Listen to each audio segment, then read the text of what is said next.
So I think we can all agree that online school has been a struggle. Beyond the usual struggles with studying and taking notes and learning information that we've already experienced during in-person education, online classes add this extra layer of struggle concerning paying attention and staying motivated. So in today's video, I'm going to be addressing those concerns specific to online schooling. If you'd like tips about taking notes or studying or annotating or any of these other studying methods, I have lots of videos about those that apply to both in-person and digital learning. So be sure to check out the cards and description. I will link as many resources as I can. Without further ado, let's get into my tips for online schooling and the apps and extensions I recommend using to address some of these problems.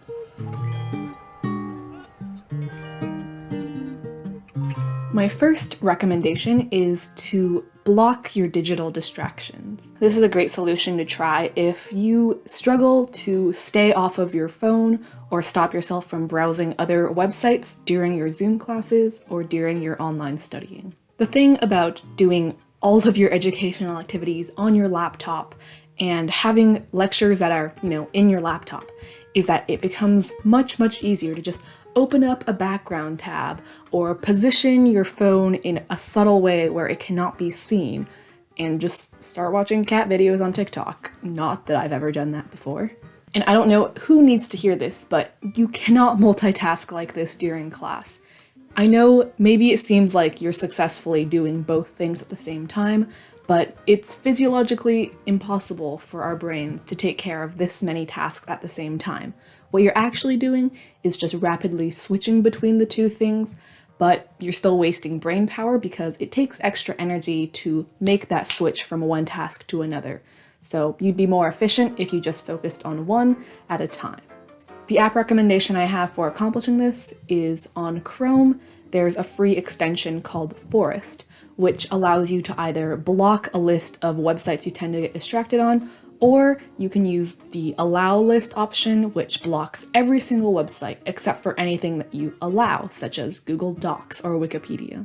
Next, for your phone, you can also use the Forest app. It's 99 cents for the phone though, and this will just block you from opening your phone at all. What I usually do with these apps and extensions is, let's say I have a 2-hour lecture, so at the very beginning, I will set my Forest browser extension and my Forest phone app to a 2-hour blocking timer.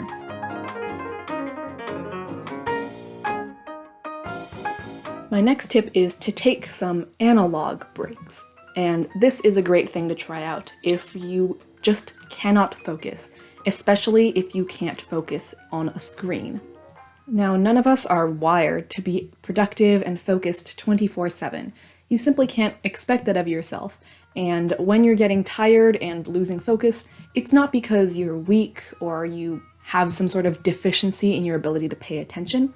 It's just that you're getting tired, and once your brain is tired, it starts to lack the energy to make yourself do these productive tasks. So instead of beating yourself up or strong-arming yourself into doing work, just take a quick break, especially something that is not digital.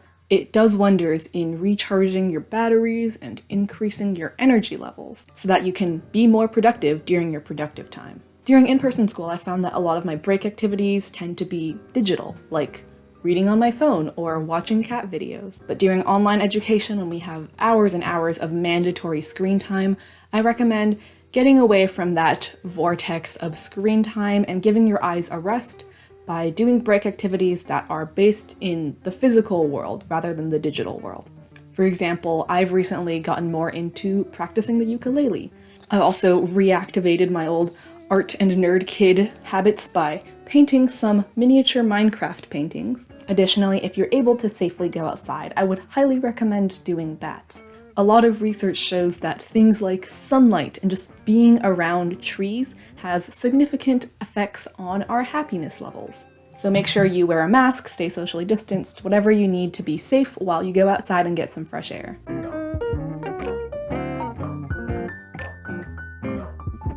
My next tip is kind of a two-part tip, and it's generally to protect your eyesight. The first method is quite useful if you found that your eyes feel very strained just from looking at a device that is very close to your face at all times. First of all, make sure you're holding your devices at arm's length-ish away so that your eyes don't have to strain themselves too hard to focus on an object that is too close to your face. But also, make sure you're giving your eyes regular breaks to look at something that is far away. Generally, it's recommended that every 20 minutes, you take 20 seconds to look at something that is far away. It can be kind of hard to remember to do this, so one extension that I recommend using is called eye care. And what this does is take away that timing work for you. Once you press start on the extension, it will remind you to do this looking away, resting your eyes thing every 20 minutes, or whatever time interval you prefer. The next modification I recommend is for if you're having trouble falling asleep because you're constantly looking at screens all the time. And this tip is to use a night shift setting. Sometimes you'll have to install an app, or some operating systems like the iPhone will have a built-in option for you. So what exactly does this whole night shift light thing mean? Well, all of the screens around us emit a variety of light colors. One of the main ones is blue. It's not the biggest issue during the daytime since it matches the color of the sunlight that comes in through our windows. But as you approach evening and nighttime, this blue light can really mess with your circadian rhythm. This is that physiological cycle that regulates when we release those hormones that tell us to go to sleep. Blue light coming from our screens at night can disrupt that because blue is associated with the sky at daytime and the light that comes from the sun, which signals to our body, hey, it's daytime, stay awake. But, if you're looking at this light at nighttime, that's a problem. It prevents you from going to sleep when you need to. What a night shift app or setting will do is reduce the amount of blue light as the evening progresses so that everything has a bit more of an orange hue as you approach nighttime. If your phone or laptop doesn't have a built-in setting for this, I recommend the app Flux or f.lux.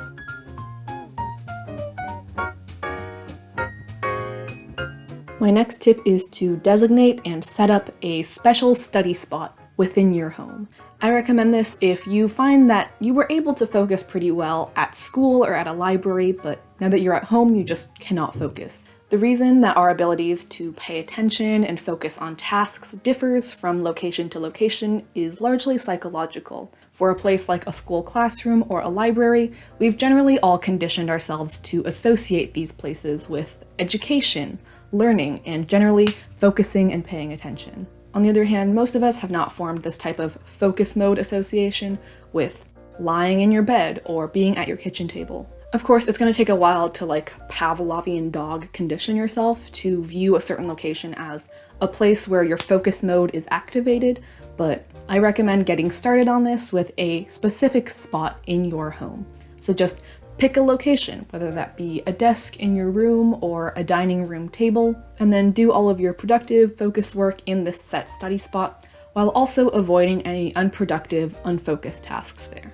Another reason to pick one spot and stick to it is that our abilities to remember what we learn are very context dependent. For example, studies have shown that students will perform better on a test or other assessment if they take it in the spot where they learned the material, rather than in a completely new location. So you can take advantage of that by just doing all of your studying and testing in the same spot. I have a whole video about how to make a productive workspace, which is mostly about how to minimize distractions. So I will link that in the cards right here and in the description if you'd like to check out those tips. My app recommendation for this would be the music app or white noise app of your choice so that you can put in headphones and just block out any distractions.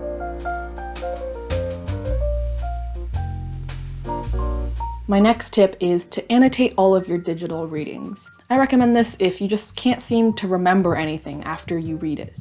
I find that with digital readings compared to an actual textbook or printout, it's a lot easier to just let your eyes glaze over it and look at anything without actually internalizing or understanding it.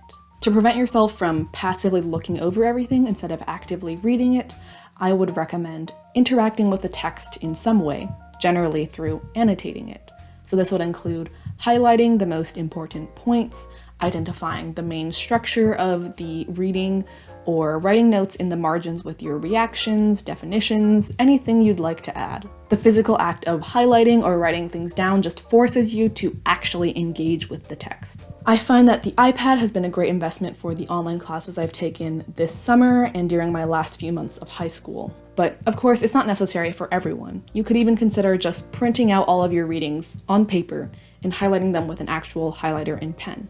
If you don't want to do either of those though, one Chrome extension that could be helpful to you is called Weava Highlighter. This extension allows you to highlight text on any web page. It will store the text you've highlighted in those color-coded categories that you use, and you can write little notes alongside the text you highlight.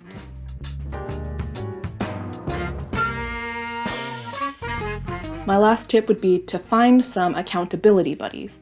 This is really helpful if you find that you just can't seem to make yourself get started. Online classes heavily favor those who are self-motivated, and I'm not trying to say that in an insulting way, as if you aren't self-motivated, you're somehow lesser than, less dedicated, less hardworking. People are just wired differently in their responses to external motivation, which is something like a teacher setting you a deadline or a team expecting you to be there, versus internal motivation, which is you telling yourself to do things. It's not a crime to be dependent on outside motivation. You just need to know how to leverage that tendency. What I find really helpful for me is to form some sort of accountability group or find an accountability buddy. So this could be forming a group chat with people in your class or reaching out to one of your friends who is in the same class as you. You could also reach out to your TA or teacher or professor.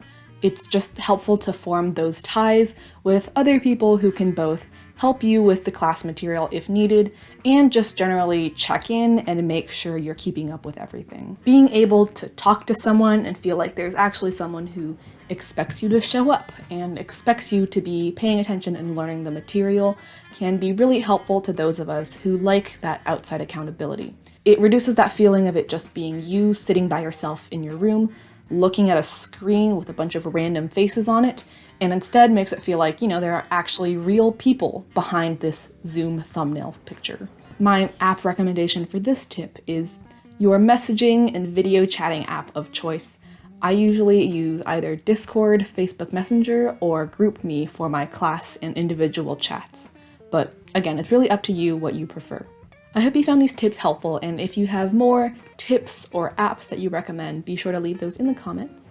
I also upload new videos every week, and I post photos of my bullet journal and notes on my Instagram, which is @studyquill. See you next time!